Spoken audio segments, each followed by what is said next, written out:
dropped like $500 on a sweater. That's what it feels like. A girl can dream.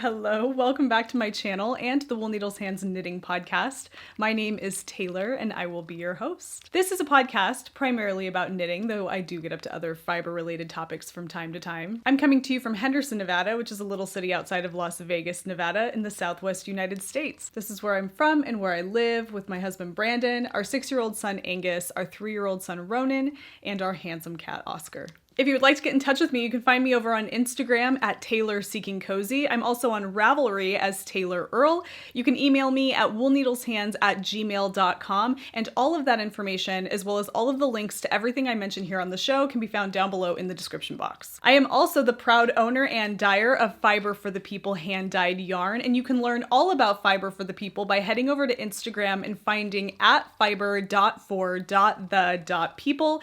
That is the online social media everything of all things Fiber for the People. You can get a glimpse at what I have going on over there. And if you would like to dive even further down the Fiber for the People rabbit hole, you can head over to fiberforthepeople.com. While you are over there, don't forget to sign up for the newsletter to stay in the loop of all things Fiber for the People and when I am having my upcoming shop updates. The next shop update is Saturday, October 2nd at 4 p.m. Pacific Standard Time. Again, Fiber for the People on Instagram and fiberforthepeople.com is the best place to stay in the loop of all things FFTP. And if you would like to get in touch with me regarding anything Fiber for the People, you can do so at contact@fiberforthepeople.com.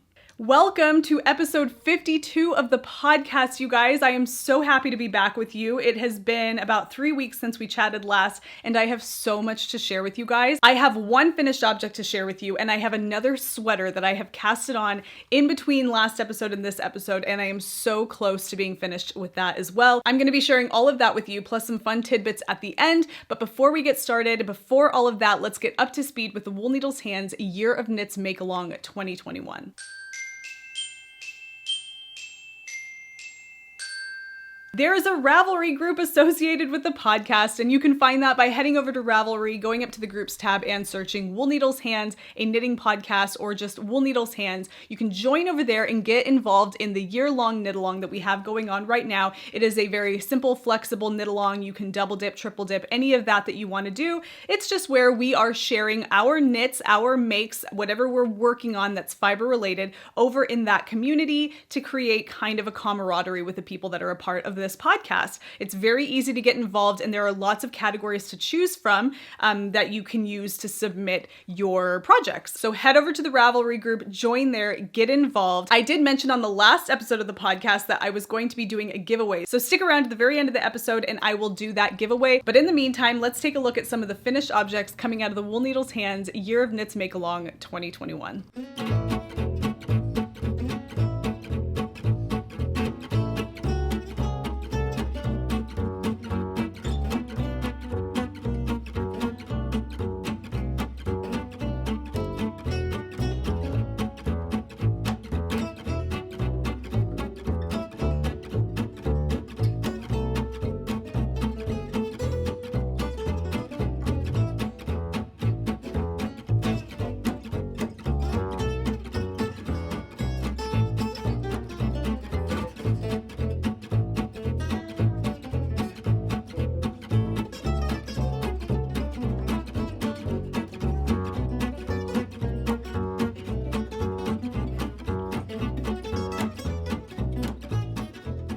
It's always so much fun to see what you guys have on the needles and off the needles, so please keep them coming so that I have fresh projects to share here on the podcast.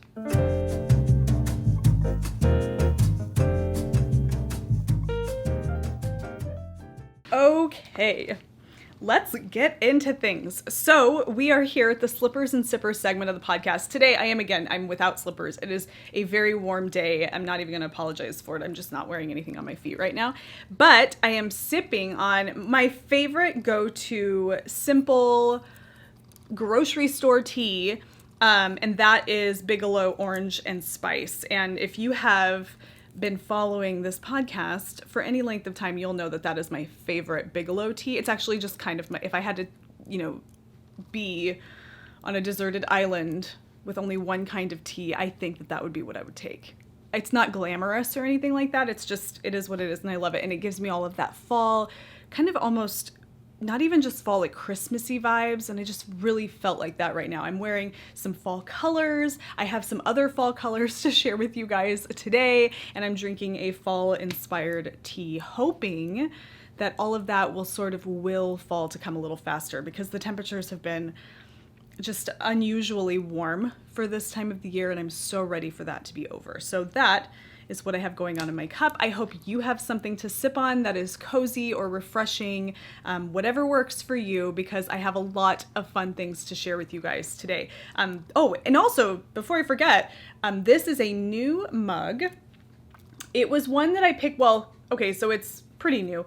I picked this up at, how do I explain this? So when we were up in Winnemucca, Nevada for my uncle's memorial service over the summer, so this was in July, we went by a family friend's home, and she sells pottery and ceramics. And this is hand thrown in northern Nevada and painted and glazed and everything like that. And she sells it in her shop. And she has an online shop that there are beautiful things in the shop right now. I'm going to link that down below. It's, I want to say Delano Ceramics. Off the top of my head, I'm drawing a blank. But her name is Delia, and this mug is so lovely. It has not only a beautiful color, and I love the glazing on it, but this handle is fantastic. It's one of my favorites to sip out of right now because it's got such a nice handle. It's a real wide handle. Like, this part is really wide, and so it's very comfortable to hold it. Anyway, I will link that down below, and I'll link the tea too. I mean, we all know how to find Bigelow Orange and Spice, but I'll link it down below just for the heck of it. But let's go ahead and get started, you guys. I have a ton to share with you.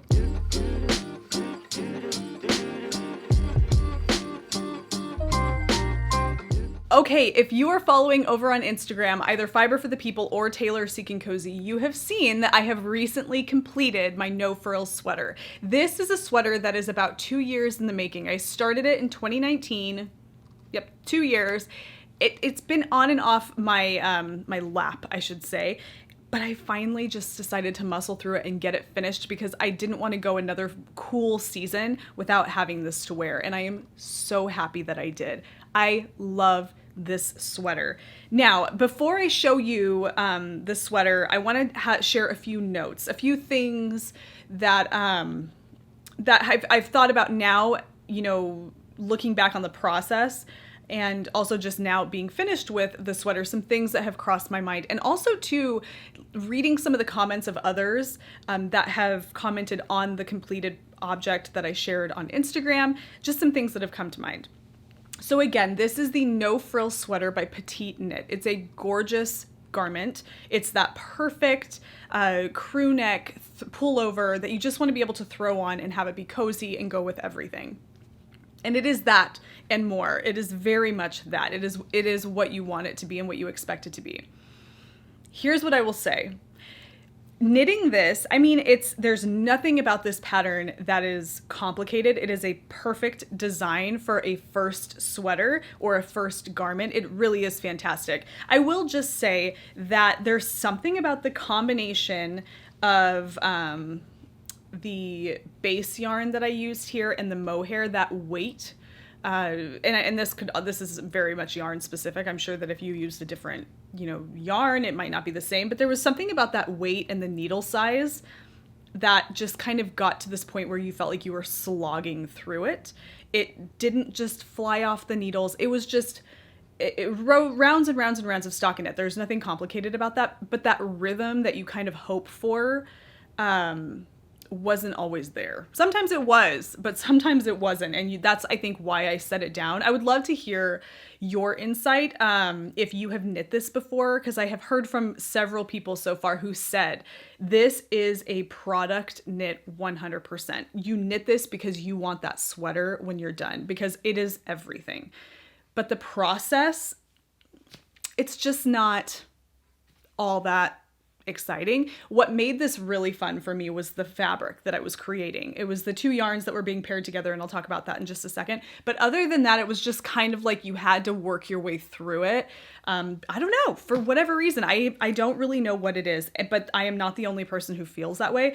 And then also too, it doesn't help, the ribbing that you're doing in this is on a much tighter gauge than the rest of the sweater. And it's substantial. And it's very necessary to provide the sweater that detail that you want, but it's pretty painful getting through that ribbing. So when that ribbing is all complete, it feels really good. Okay, that's all I have to say that's even remotely critical about this, because otherwise, and even so, I would recommend knitting this sweater. You want this sweater, and the process is still enjoyable. It's not that I did not enjoy it. I did enjoy it, but it's just not as like, it doesn't fly off the needles like some. That's all. I don't know. But you need to knit this sweater. Highly, highly recommend it. Okay, so without any more ado, now I'm not going to talk a ton about the fabric. I've done that in previous episodes. The last 2 episodes I've talked about this. I'll show it to you and then I'll throw it on and you can see it. And then we'll move on because I have some other things I want to share. But here it is, my no frills sweater. I'm going to stand up in a second to show you. It is complete. I love it. I'll get up close and personal with the fabric here so you can kind of see it. This is a combination of, so it's both Fiber for the People yarn. It is a combination of kid mohair silk and merino nylon 2-ply. You know what? I actually have a little bit of each of those left. Just a minute. And we're back. Okay, so merino nylon 2-ply. This is the base yarn that I'm using, and I've mentioned this before. I have a whole video where I talk about the beauty of pairing variegated mohair over the top of a solid base yarn. It's lovely. You need to watch it. I'll link to it below and up here on the screen. And then this is the Angel Rust colorway in the mohair. These two together create beautiful, yarny, floofy fabric harmony like that. And it's so much fun. I absolutely loved watching this fabric come together. There's definitely a little bit of a fading to a more red going down here, which is beautiful. It looks very intentional. It wasn't intentional at all, because I didn't alternate skeins, just because it's not something I typically do. Now, that doesn't mean I don't recommend it. Please know that there are a lot of cases, if you're going to purchase variegated hand-dyed yarn, where you're going to want to, alternate skeins and all of that. I just didn't do it here. And that's fine, because it's still really pretty. Okay, so this is, and it looks like it might be coming out a little bit more warm. Well, no, on the screen. If I flip it this way, you can see it's more light, and then you can really see kind of that fade. Let's go ahead and throw it on, and you can see, and then I'll pop some pictures up in just a second so you can see the photos that I took, because I had we went to Sedona, sidebar, last weekend for Labor Day weekend. We didn't go to Sedona. We went to the Oak Creek Canyon, which is between Flagstaff and Sedona. And in this canyon, there is a place that we go, and it's called the Briar Patch Inn. If you're in the region and you want to get away and unplug and seclude yourself in nature, you need to go here. I'll link to it down below. It's gorgeous. But we went for the weekend and we stayed in a gorgeous cabin surrounded by nature. There was a little sheep pasture right in front of us where Rosie and Posey, the 2 sheep, go out to pasture. There's a creek, a beautiful creek running through that we went swimming in. You guys, it was amazing. So we did that. And there was no crowds, because the place is like when you go, it's not a cheap stay, but you definitely pay for what you get, what you pay for. And it's amazing because they keep it it's quiet, it's peaceful. We even had our kids with us, and I have nothing else to say. It's just fantastic. A beautiful place to go unwind, unplug, get away, but not feel like you're putting yourself in like a touristy situation, which it was perfect. Okay, so I did my photo shoot there.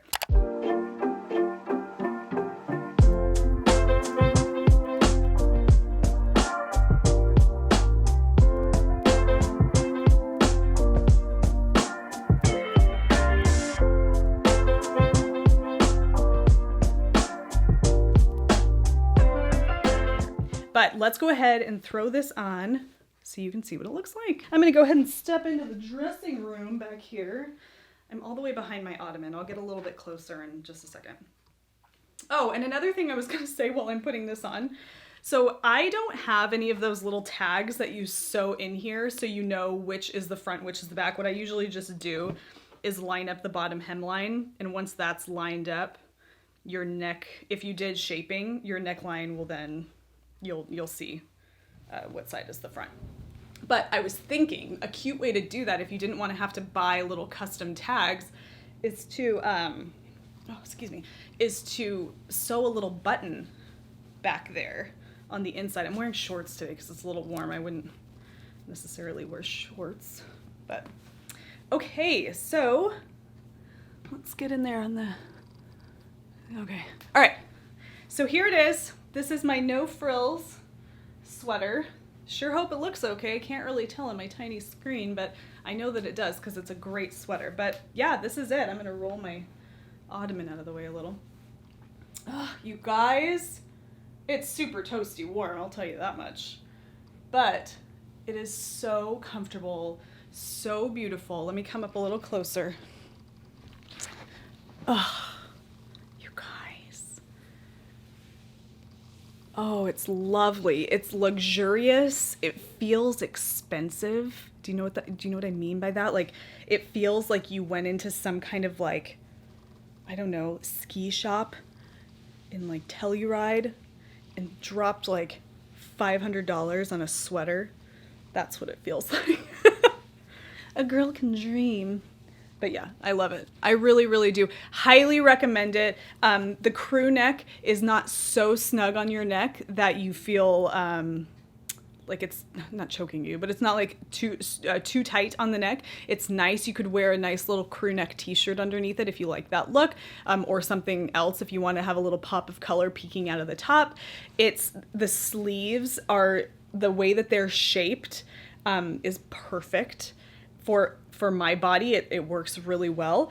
The length of the ribbing is very, very nice. I didn't use a stretchy bind off or anything like that. I just did a regular cast off bind off, and it was fine. I mean, of course, if you pull hard enough, you're going to get a little bit of a resistance, but I like this look. It's not floppy. It doesn't have a weird flare on the end. It's just a nice clean edge.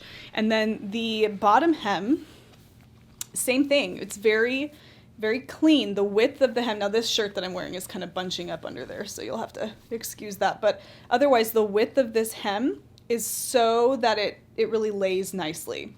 I have only good things to say about this, you guys. I'm gonna go ahead and take it off. It is a toaster oven inside this thing. But I highly recommend it. If you don't have a no frills on the needles, at least get one on the needles, because it's not going to get off your needles that fast. It's just don't start knitting a no frills thinking like, oh, I'm just going to go whip this up in a week, because you're not. I don't care how fast of a knitter you are. It has nothing to do with that. It's just the fact that it's going to get to a point, it's going to slog. It's going to slow you down a little bit. Just expect that. However, if you do happen to whip one of these off the needles in no time, you know, good on you, because that is great, because then you have an amazing sweater to wear come the cooler weather. So my No Frills by Petite Knit, I love it so much, in a beautiful mohair pairing by Fiber for the People. It's lovely. And also too, a little shop plug here, don't mind me, if you are interested in knitting a sweater, any sweater, in Fiber for the People yarn, don't forget about the sweater quantity option. You can learn all about that down below. Essentially, I dye for you the colorway that you want on the yarn base that you choose. All of the information for the sweater quantity process is in the shop, so check it out, but that is always an option at any time. Okay, I am so excited for my work in progress that I'm going to share with you guys today. So if you watched the last cozy vlog that I uploaded, and I'm calling them cozy vlogs because that's kind of what they are, and I just like that, whatever, that's what I'm calling them. If you watched the last one, you'll know that I unraveled my Chloe sweater that I talked about a few episodes ago. And I'm happy that I did it. Somebody made a comment about how it was sad to do that. And honestly, it was quite the opposite for me. It was a very calming and soothing experience just to work my yarn winder and then watching my sweater rotate on the Swift as it came apart. I actually felt very, I don't know, it was very like cathartic, I guess, because I just knew I needed something new for that yarn. And that I have not figured that out yet. That's still, brewing. But in that meantime, I casted on something new. And if you are following on Instagram, you know what this is. It is the Magnolia Bloom sweater by Camilla Vlad, and I am loving it. So I don't knit sweaters super fast, but there are some that seem to fly off my needles, and this is one of those. So I am super, super excited to share this with you. It is also living in a new project bag that I just purchased. This is a new to me project bag maker. I don't know, some of you may be familiar. It is Magner from Athens, Georgia. So this is it. It is a waxed canvas project bag, and it's very substantial. It's really, really large. It has these really nice leather handles, leather drawstrings, waxed canvas, really well made. A little pricey, but I wanted something that was waxed canvas, that was very well made, and that would hold a full sweater project. The Fringe Supply Company field bags are great. She doesn't make them anymore. I think that you can purchase kits to make your own now. I don't know if it's... I'm not sure what yarn or online shop is selling kits to make your own field bags now. I'll link to it down below when I find out, but you can do that now. But they're not quite big enough for a sweater project. I feel like once you get an entire sweater in there, especially one that's really kind of moving along, it always kind of feels like you're pulling it out and messing up your needles and stuff. It's just a little bit small. This bag here was just the perfect size. So it's holding my Magnolia Bloom sweater, and the sweater's really almost nearly complete, which is crazy because it's been 2.5, 3 weeks since I've seen you last, and I had nothing at that point. So without further ado, here we go. So wait, before I do that, I want to show you the yarn. Okay. I want to show you the yarn before I show you the sweater because it's an interesting pairing, I guess, but I'm excited about it. And the colorway is phenomenal. Okay, so this is the yarn that I am using to knit my Magnolia Bloom sweater. This is the colorway Endor Fiber for the People yarn. It is a really rich pine green, forest green, if you will. Gorgeous. Has some emerald undertones, some gray undertones. Not really, but it's just very rich and deep. This is the Merino Single DK weight base. So it is a single ply yarn, a DK weight, and it kind of borders, like you can see right here, it kind of has like a thick and thin look to it. It kind of borders on like a heavy DK. So that's the base yarn. And then the floofy yarn that I am pairing this with is Surrey Alpaca in the same colorway. And it's really cool to see how the colorway varies between the two bases. The Surrey is much more milky and soft. So here they are together. So Surrey Silky, Fiber for the People, Merino Nylon DK, Merino Single DK, Fiber for the People in the Endor colorway. I am pairing these together to create a gorgeous sweater. So here is, how does she get it done? This is so much sweater in so little time. I swear I've been doing other things. Lord knows. Okay. So here it is. Now it's dark, it's a dark color, and so we'll just have to do our best. I'm going to turn this way so the light shines on it a little bit. This is my Magnolia Bloom sweater, folks, and I have a yoke finished, and I have an entire body finished, all the way down to the ribbing. The ribbing is complete, and I am now on my first sleeve. What? Yeah, that is true. that actually happened. And I love it. So a few things about this that I think are amazing. Well, one thing in particular, this collar is fantastic. This is the first time I've ever knit a like a double knit collar where it's rolled over and then tacked down, but that's not how this is done. I'm not going to tell you too much about how this is done because I don't know like if that's like giving away too much of the pattern or whatever, but I will tell you that this little doubled over collar here that creates, apologize, my needles just hit my tripod, that creates that beautiful thick neck collar right there. That is so easy to do. You're not sewing it afterwards. It actually happens before you even knit your yoke. You knit your collar and then you do this thing that creates a nice doubled over collar and then you move on to your yoke. So it's done when you're done with your sweater. You don't have to go back and then double it over and stitch it down. It's amazingly simple. I kind of feel like I would be doing that on other sweaters in the future, whether the pattern calls for it or not, because it makes such a nice, luxurious, neck to your garment. Really love that. Okay, I am not one for baubles. I could really take them or leave them. I don't really like having to stop. It's the same thing about cables. I love the way cables look. That's different. Baubles, it's whatever. Cables, I love the way they look. I don't like doing them because I don't like that stopping, grabbing another tool to do something with the fabric and then moving on. It just slows you down. There's a day coming where I decide to knit something that's heavily cabled. Baubles are like that too. It just interrupts. You have to stop and knit a bunch of stitches into one stitch and do this whole thing, and then you have a bauble.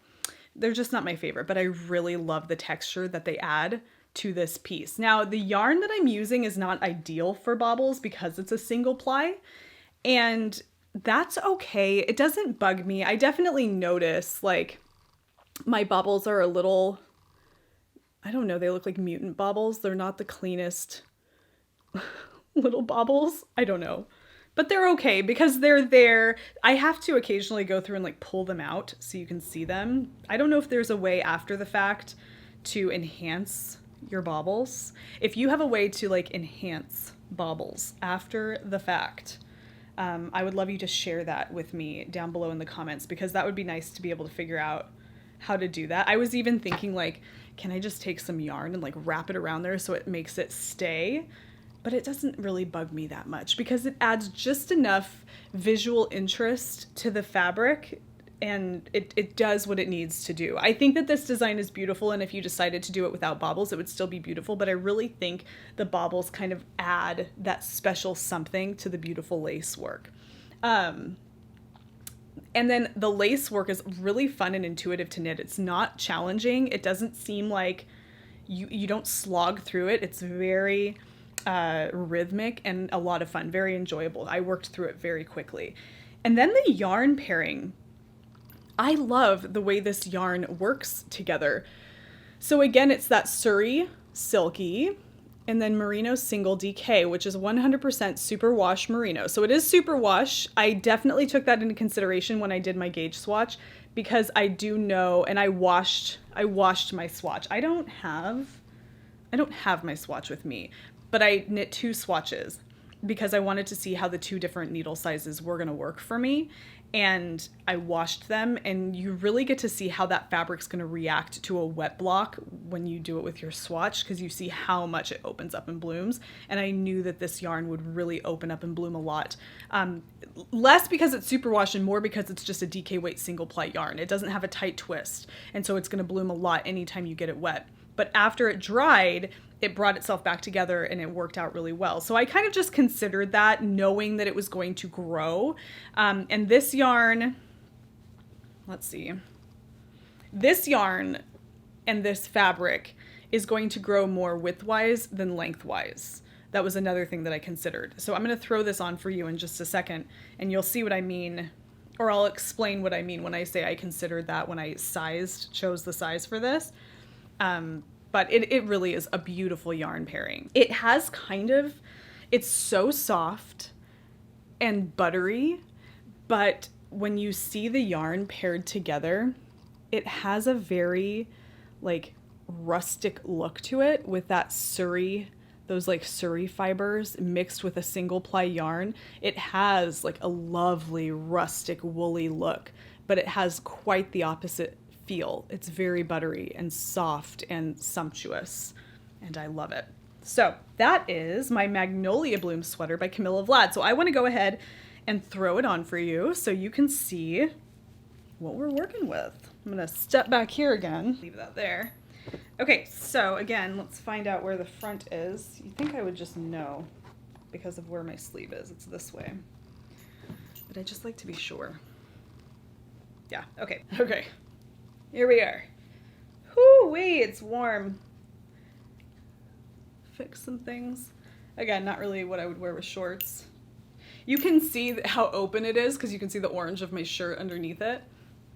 But this is the silhouette of the sweater that I have so far, obviously not blocked. Now, I cropped it also. I did not knit it to the length that the pattern lays out for you. I wanted it to be slightly below where I would wear my pants.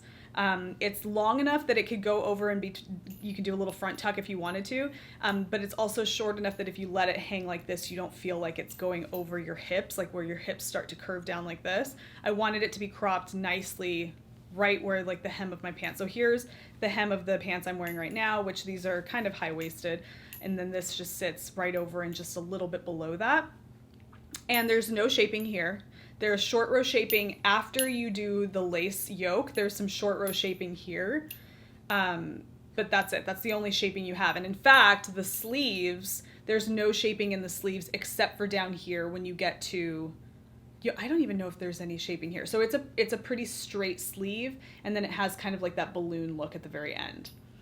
Now, so this comes out, it gives me some ease. I definitely have some positive ease, but I do know that this fabric is going to grow this way, sideways or laterally, which is good because I want even more ease right here to give it slightly more of like a boxy, slubby look.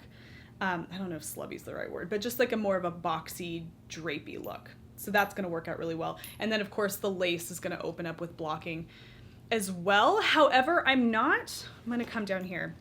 I'm not too concerned with, it's kind of distracting seeing the orange under there. I'm not too concerned with a real vigorous blocking like you would a lace shawl, because quite honestly, I feel like the way it sits over your shoulders opens the lace work up enough that you can really kind of see the beautiful detail. It's going to be pretty gentle. Yeah, I never pin anything down. I always just wet it and lay it out. I don't want to pin anything, so that's not going to happen. I'm pulling out the bobbles. I'm perking them up. I think that's going to be a thing that I do when I wear this sweater, is just perk the bobbles. I'm going to perk the bobbles. Okay, so yeah, I'm not worried too much about like an aggressive blocking, but look, you guys, look at how pretty that is. So pretty, the neckline. Oh, I love it. It's really soft, very warm, very soft, very next to skin. This is the first time I've ever knit with Surrey. I've always knit with mohair in the past. If you have a sensitivity to mohair, Surrey is a beautiful option. You do not get any of that prickly feel that you can sometimes get with mohair. It's just soft and buttery and luscious. I love it. So that is my Magnolia Bloom sweater by Camilla Vlad. I'm gonna go ahead and take this off and give it a couple of good squishes before I put it away. Okay, so this guy is gonna go back into my project bag. Again, like I mentioned, I am on Sleeve Island right now, as they say. So this is the first sleeve that I'm working here. At this rate, I will definitely have this finished the next time that we see each other, and I'm really excited about that. But because also too, the sleeves don't have any shaping, so you're not stopping like every 6 rounds to add like a place marker.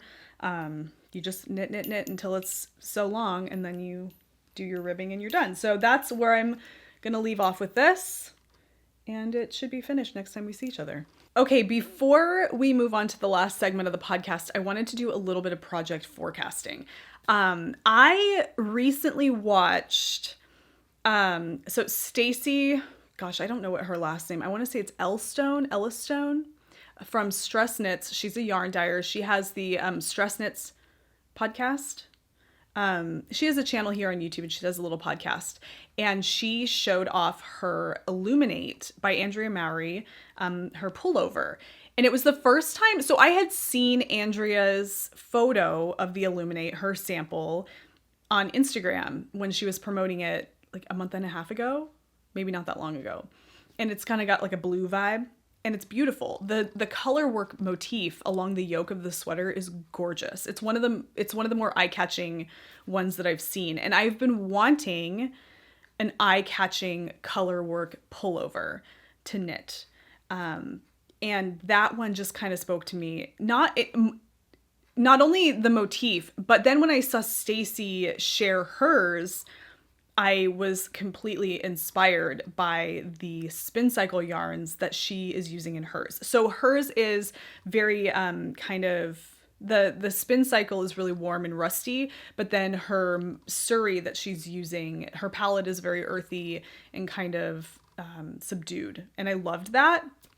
Now, earthy and subdued is very much a thing I'm into right now, but what I loved most about hers was I loved the spin cycle yarn that she chose. So she used the colorway Rusted Rainbow by Spin Cycle in her Illuminate as the contrasting color for the color work. So I was so inspired that I decided to start planning another Fiber for the People yarn play date with Spin Cycle yarns.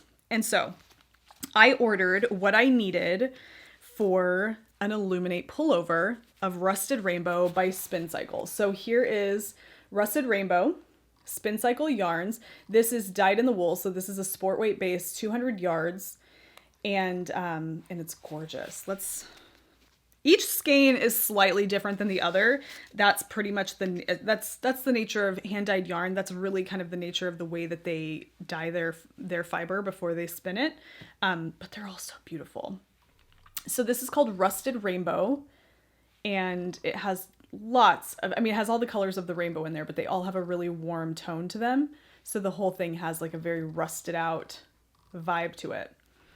So this is going to be a contrasting color in an Illuminate pullover by Andrea Mowry. So I have yet to knit an Andrea Mowry garment. I started a long time ago when I first started the podcast. I started a Find Your Fade, which I never finished because whatever.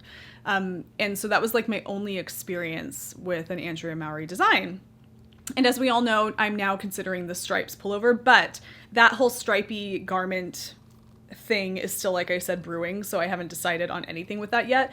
But this pullover just looked glorious. And I love how it uses I think it's mohair that she uses in her sample, but it uses a floofy yarn held double for the main color of the sweater. And I love that. And I love working with Surrey so much that I wanted this to be my second foray into knitting with Surrey. And so where I'm at right now in this process is trying to figure out which of my solid colorways I want to use on the Surrey Silky yarn base to pair with my Rusted Rainbow Spin Cycle yarn. Now we can all play along with this. So if you're on your computer or whatever, you can open up my signature solids page from the Fiber for the People website and just kind of browse through my solid colors and leave your suggestion down below if you should like to participate, because I would like to know what you guys think would look really nice as a solid main color to go along with this Rusted Rainbow Spin Cycle contrasting color. Now, again, I'm going to be using Surrey Silky instead of mohair for this one. So I'm keeping that in mind. So something that I did consider, I was kind of playing around with some color options. I have this skein of Fiber for the People in my stash. This is Merino Single, 100% superwash merino, because I just love the way that this colorway comes across on this yarn. It's gorgeous. I have no plan for this. I just wanted to hang on to it until maybe something came to mind, or until maybe I was inspired to dye a bigger batch of this for myself. We'll see. But this is the Yucca colorway. It's just a gorgeous kind of umber green color. It's really, really lovely. I'm going to pull it back a little so you can kind of get a little bit more accurate look at the color. I feel like the closer I get it up here, the warmer it looks. but it's really beautiful. So I was kind of thinking, imagining this in a Surrey, I was wondering if that would be, I don't know, like too Christmassy? I don't know. So kind of like a nice umber green as the main color with this rusted rainbow as the contrasting color. Okay, so that's one of my thoughts. Another thought that I had, and again, I'm just pulling yarn from my stash in the colorways I'm considering. They're not on the Surrey base. Another color I was considering, and this is another green, which also might just really hit home that whole Christmassy vibe, is the Laurel colorway. So this is Laurel, a real herby green, definitely coming off kind of yellowy there. So this is really more of a green than the gold that you're seeing there, and I'm just kind of wondering if those two paired together. So again, this would be the Surrey, and this would be the contrasting color. I mean, you definitely have pretty greens in here. I don't know. I'm playing around with colors right now. It's a lot of fun to do that. Okay, I also have, this looks like a mess because I just unraveled part of a hipster shawl in this colorway. So this is the leather colorway. This is the organic merino worsted yarn. But I was also playing with this together, thinking like what would, you know, leather and rusted rainbow do together.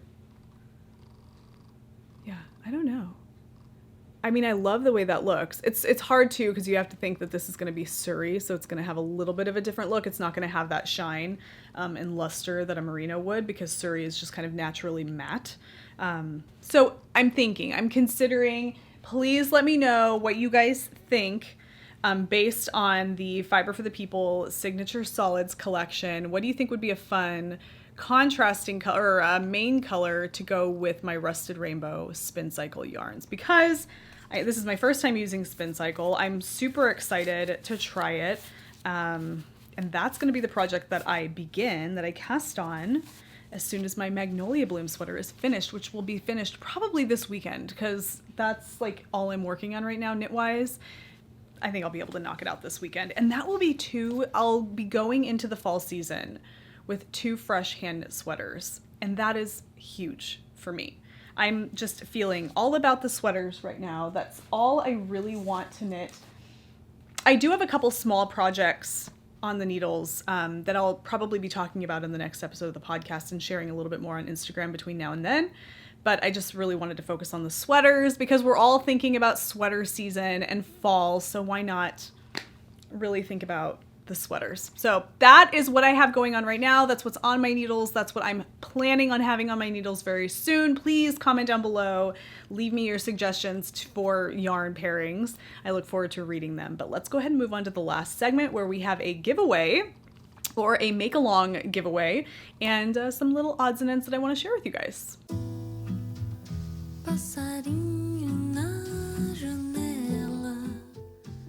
Okay, as promised, I want to do a quick giveaway for the Year of Knits Make-Along 2021. This is the prize that I will be sending out to a special someone. I just chose randomly from the finished object thread in the Ravelry group, and my winner is Tori from New York. She is Tori U on Ravelry. So congratulations, Tori. If you are watching, please email me at woolneedleshands@gmail.com or contact@fiberforthepeople.com. That one might be a little faster in terms of my response time, and I will get all of your information and get these out to you. They are gorgeous stitch markers by Market.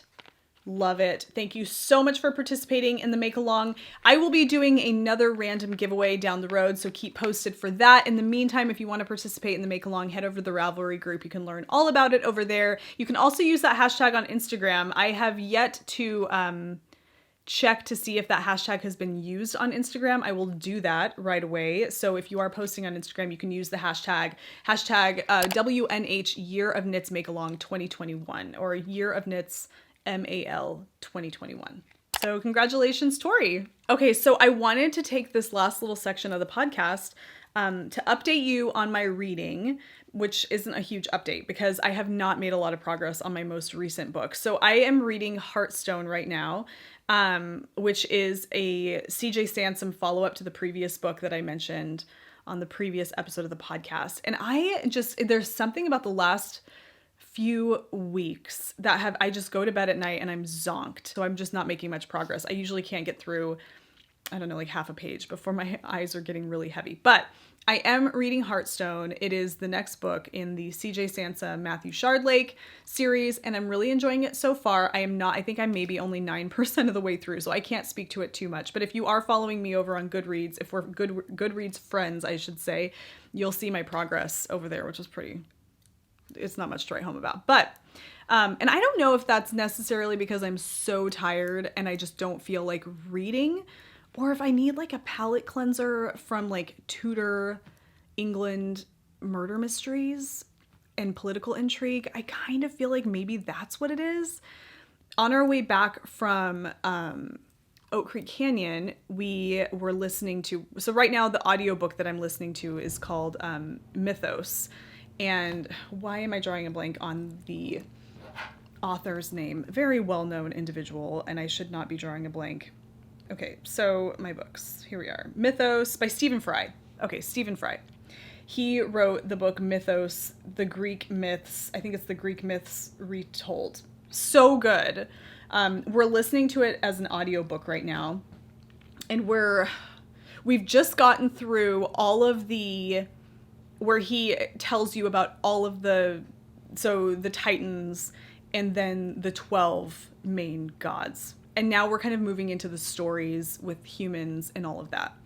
And it's fascinating. And so last year around this time, I read the book Kirky, whatever you want to call it, by Madeline Miller. I read that book, loved it.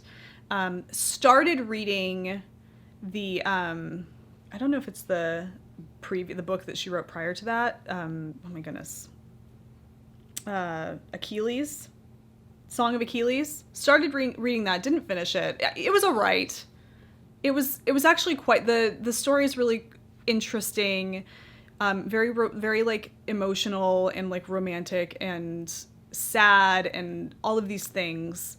But I didn't like, I got to the point where they're kind of just stuck in this, on the beach in Troy, and things kind of just lagged for me. So I need to pick that back up and consider finishing it. But listening to Mythos is kind of hearkening back to reading Circe, which is what I'm going to call it henceforth. And it made me really want to kind of get back into that Greek, mythological time period, like as if that actually, but that whole genre. And so there's a few other books, and I just dropped my phone down here, but I have a few other books in my Goodreads lined up that I think would be really interesting to kind of dive back into that whole Greek mythology reimagined genre. And I think what was one of them? And if you've read any of these and have anything to tell me about them, whether you recommend them or not, please let me know. But there's 1,000 Ships by Natalie Haynes. And that gets 4.13 stars on Goodreads. Okay, so here, we're going to have just a moment. When I choose books on Goodreads, I've become kind of a Goodreads star snob. And maybe that's horrible. Maybe it's because I'm a fair weather reader, but I've like gotten to the point where anything below 4 stars, I'm just like, oh, I don't know if I want to take the risk on something that's below 4 stars, which is horrible. So horrible, because some of my favorite books are below 4 stars. Like, get off your high horse, Taylor. But anyway, 4.13 stars, that's, that's good. I can feel you guys judging me through the camera right now. I apologize. I apologize. Okay, and then there's another one called Lore by Alexandra Bracken. It gets 3.86 stars, but I'm sure it's good. And then there's Ariadne. I've read some really mixed reviews about Ariadne. So this is a retelling of Ariadne, who is the daughter of King Minos, and she's the princess of Crete, where the Minotaur is held. And she's the daughter of King Minos. So it's kind of her telling of her story considering the fact that her brother is the Minotaur, I believe. And then, Theseus goes and he kills the Minotaur. It's that whole retelling through Ariadne's perspective. I've read some interesting mixed reviews about it. I would love to know if you guys have read that, if you have any thoughts on that. So I'm kind of wondering if perhaps I need like a palate cleanser from all the Tudor crime, maybe diving back into that whole Greek mythological characters retold. So that's kind of where I'm at in terms of my reading, if you're interested. But then also, I have been watching, so I have discovered, I don't know where I've been, I pulled my head out from under the rock that I've been hiding under, but I have discovered the Needles at the Ready podcast. I'm sure that many of you watch this podcast and probably love them.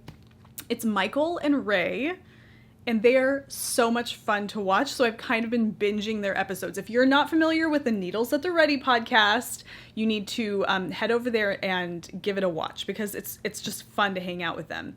Unedited. It's just kind of the two of them gabbing about the things that they're working on. And when I say gabbing, I mean that in with all of the love, because I love their vibe. It's just really enjoyable to watch them. They crack me up.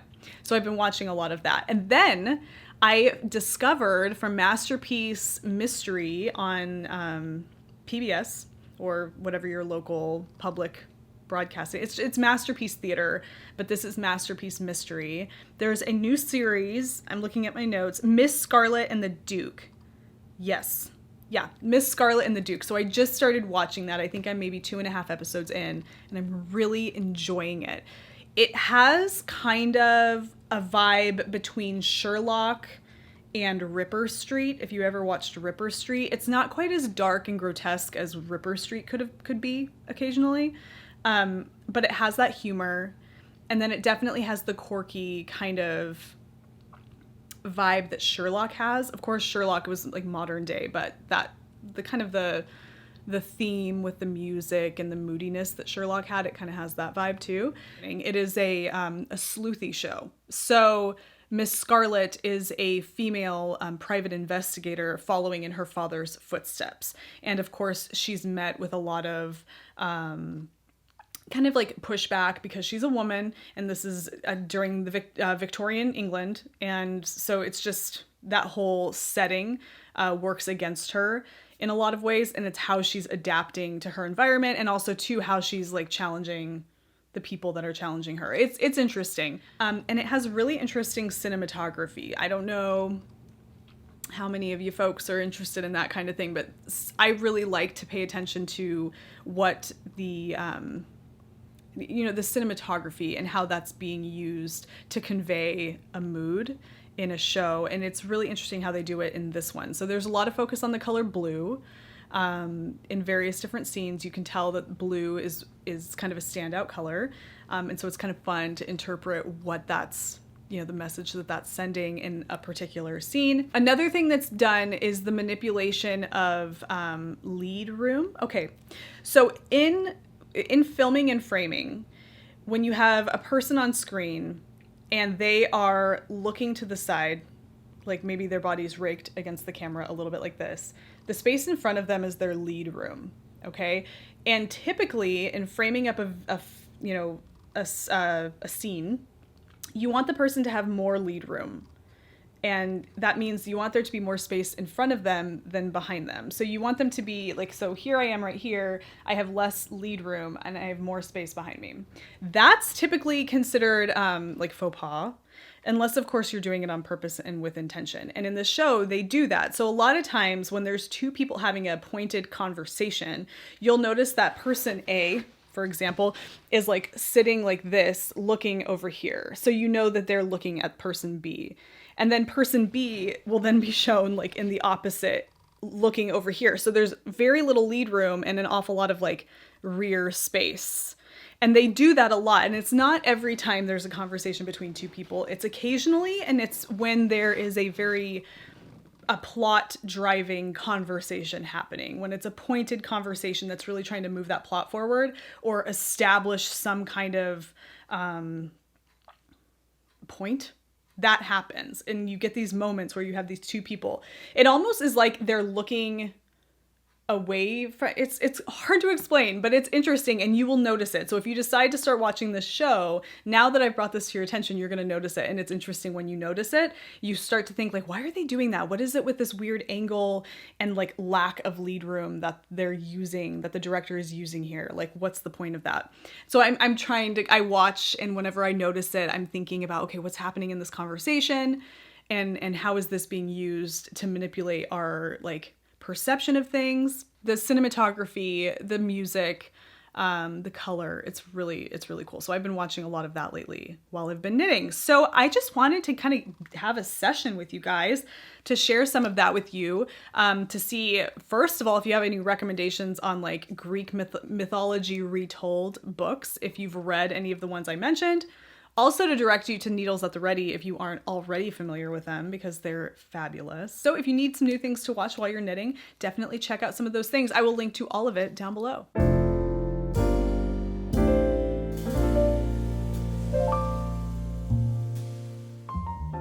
All right, you guys, that is all the time I have for today.